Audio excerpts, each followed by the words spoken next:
Bonsoir à tous, bienvenue dans cette émission du programme Les Informateurs.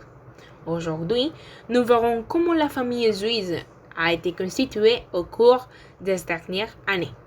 En tant qu'institution fondamentale qui initie les êtres humains à la vie en communauté, la famille a été grandement modélée dans ces séries telles que les petites familles, la famille Robinson et les siècles d'Emma sont quelques-uns des exemples qui ont été vus à la télévision et aussi dans les dessins animés.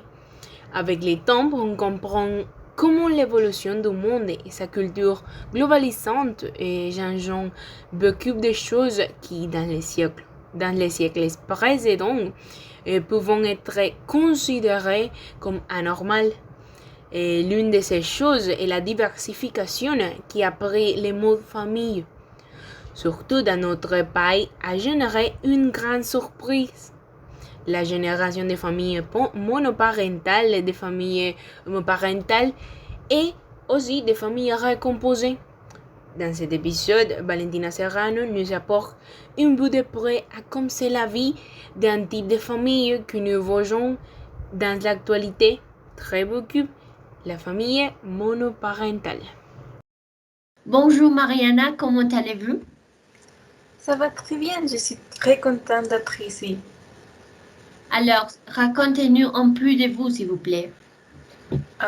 Moi, je suis Mariana et j'ai 32 ans. J'habite ici en Suisse depuis 15 ans et je suis un parent divorcé et célibataire. Ok, merci. Et j'ai entendu que vous avez des filles, mais combien? J'ai 2 fils et une fille. Mon fils aîné a 7 ans, mon fils cadet a 5 ans et ma fille a 3 ans. Et comment étaient les choses à cette époque? Et les familles, comment étaient-elles conformées? Les familles ne sont pas mauvais, mais à mon avis, ils ne sont pas très idéaux aussi. La majorité des familles sont déterminées d'avoir une vie sans enfants. Je ne sais pas pourquoi, pour moi, les propres enfants sont la plus grande joie de la vie, mais c'est mon point de vue. Un point qui est toujours fait est que des familles monoparentaux sont les moins communs types de famille. Il y a beaucoup de support aux personnes qui comprenaient le difficile qu'est être une famille monoparentale. Bien, j'entends. Et est-ce que vous aviez un époux en relation? Oui, j'avais un peu depuis 2 ans. Et est-ce que vous pouvez raconter un peu de lui, s'il vous plaît? Oui, oui. Je l'ai connu quand j'avais 20 ans et pendant un long temps, nous avons été amis. Nous avons commencé à sortir quand j'avais 22 ans et 2 ans après, nous nous sommes mariés et l'année suivante, nous sommes devenus parents.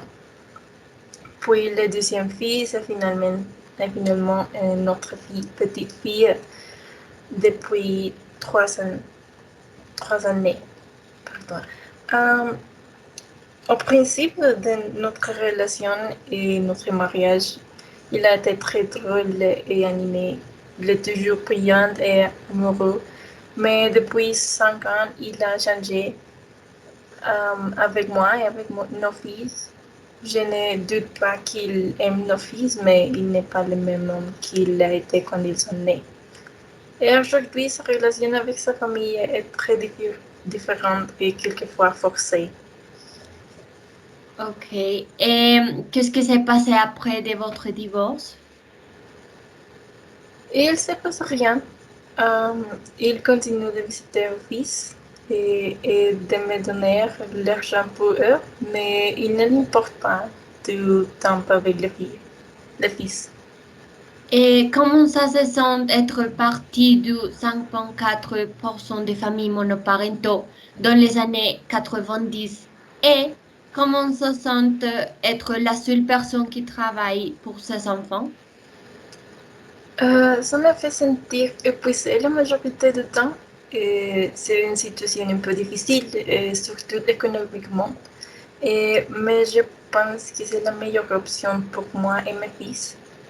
Oui, je travaille beaucoup et il y a des fois que je n'ai pas de temps pour moi. Mais je ne change pas encore cette situation. Mes fils sont plus heureux et ils ne doivent pas vivre dans une maison malheureuse. J'entends. Une dernière question. Comment créez-vous que les familles seront dans les années 2000? Je pense qu'ils vont avoir moins de fils parce que les personnes vont être plus concentrées sur ces objectifs, par exemple le travail, les études, etc. Bon, merci d'avoir ici et merci pour répondre les questions. Merci à vous.